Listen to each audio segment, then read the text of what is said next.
If I asked you to name one of the greatest museums in the world, you'd probably say the Louvre in Paris or the Met in New York. You'd be wrong. The greatest collection of art in human history isn't even in a museum. It's in a warehouse and nobody's allowed to see it.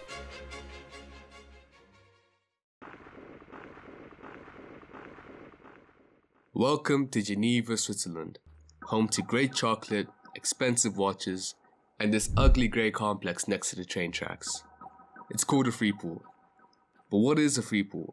Legally, it's a special zone within a country where goods such as art and gold are being defined as in transit.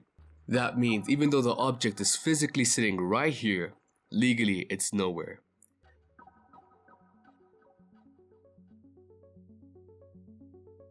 To understand why it's like this today, we need to go back to the 19th century.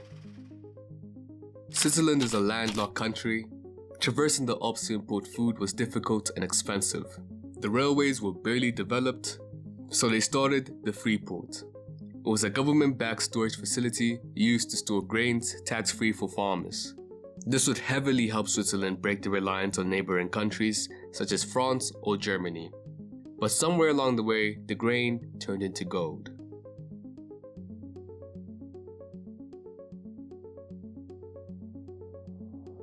And today the facility is massive, measuring up to the size of 22 football fields. But discard the normal concept of a museum, the facility itself wasn't made to welcome people. There are no tickets, there are no tours, and there's no lobby. In fact, the only people allowed here are logistic companies, Swiss custom officers, and ultra high net worth individuals. It has higher standards than a maximum security prison. The perimeter is barbed with wire and surveillance cameras that cover every single inch. And the storage rooms themselves are often windowless concrete boxes, protected by armored reinforced doors, weighing several tons, resistance to explosives, diamond drills, and apparently even earthquake proof. But how do the ultra wealthy avoid taxes here? How is this legal? It all comes back to this phrase, in transit. Everything inside this building is considered to be moving between countries, thus making all the gold and the art technically not in Switzerland. This loophole of in transit can be indefinite, effectively meaning everything inside cannot be taxed. Inside these vaults are paintings that aren't considered aesthetic pieces. They function more like gold bars or bonds.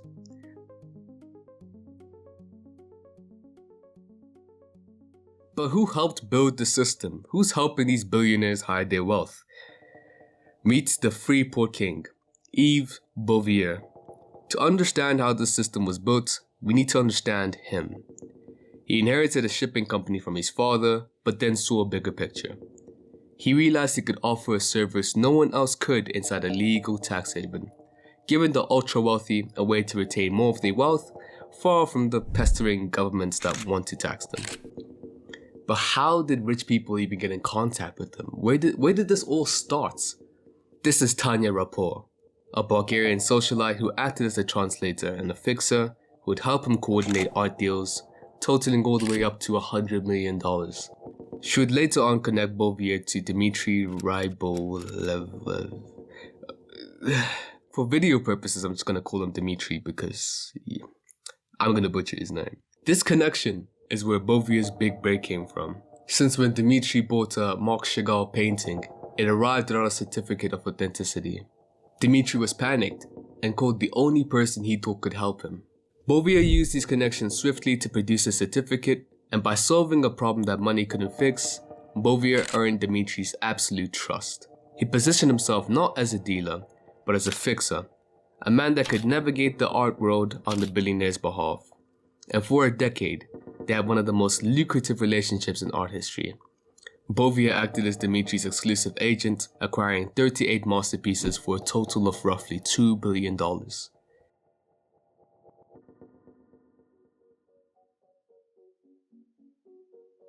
As Bouvier's reputation expanded, it attracted other billionaires to use the free port to retain more of their wealth.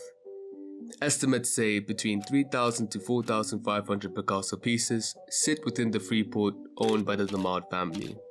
Leonardo da Vinci's Salvator Mundi sits here, Mark Rotto's number 6, stacks of gold bars, rare diamonds, the head of Aphrodite from Libya, an Egyptian sarcophagi. You get the picture. There's a whole bunch of stuff here owned by mysterious wealthy people hidden from the public eye.